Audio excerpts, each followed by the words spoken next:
some senior players like Shadab, and how much it will be important before the World Cup squad, the fitness test of the players, and if some senior players like Shadab, and the other team fail in the fitness test, that you will compromise the selection of the players or go on the result of the fitness test? Absolutely not do we ever compromise on fitness standards. And I think on this tour, our fitness standards and fielding were not where they needed to be. That's acceptable when you see the likes of the young Abid Ali, Hasnain, guys like that hadn't been in our setup before. Guys like that didn't know the standards expected. We work with those guys. Guys that have been in our setup for a long period of time, who know what the standards are, we will never ever compromise on that fitness. So all of our key players, I have no doubt, are fit enough and ready to go to the World Cup.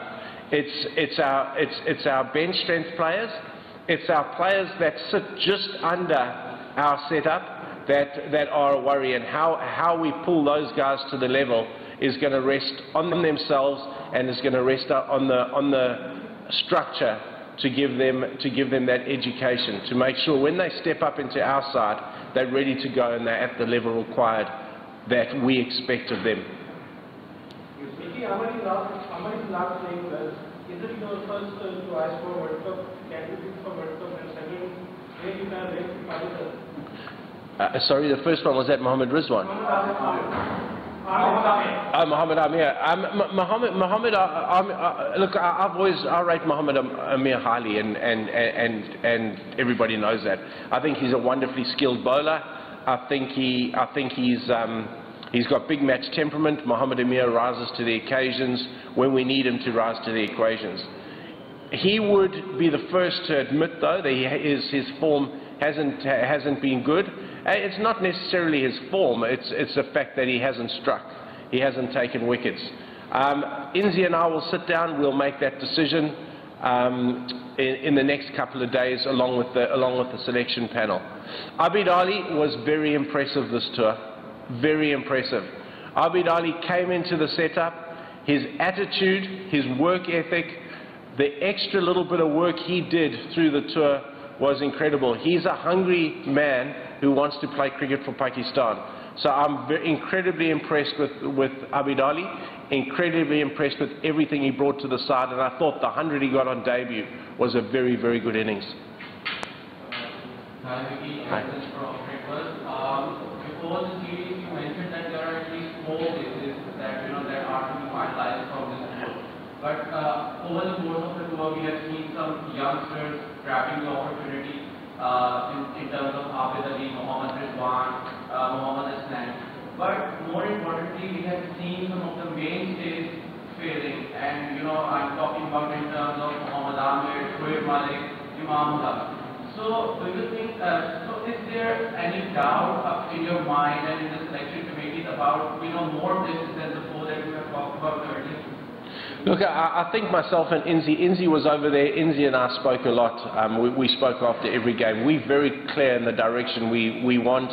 We're very clear in the team that is going to represent Pakistan at the World Cup. As I say, we'll meet I'm meeting our coaches this afternoon. We've got individual player plans for every one of our players that have come back. Those individual player plans will be a build-up to the England tour for the guys that we're wanting to take. Inzi, myself, and the selectors will sit down, I guess, in the next couple of days and start our final work towards that World Cup squad. We'll have fitness testing around April 14, April 15. We've just got to, again, we'll work that back in terms of our individual planning today, and then pretty much soon after that, once I've met with Inzi today, we'll have a date on when the World Cup squad will be announced. Coach, do you think Umar Akmal's selection was a mistake? Is still non-serious with his batting and fitness? All I can say, Umar Akmal's attitude through the tour was very good. All I can say is that Umar Akmal arrived there, he worked exceptionally hard, He trained hard. He tried very hard to impress in all areas, and he'll be disappointed he didn't get a big innings. Mickey, you are satisfied 48 results against Australia, and what's your plans and futures regarding 11 matches before the World Cup? I'm never satisfied in terms of losing. I hate losing. We hate losing as a team. Losing is not part of our vocabulary. We certainly don't prepare teams to lose. So losing 5-0 hurts incredibly hard. Incredibly hard. In terms of the individual player plans, every one of our players that are going to go to the World Cup and are going to tour England, and that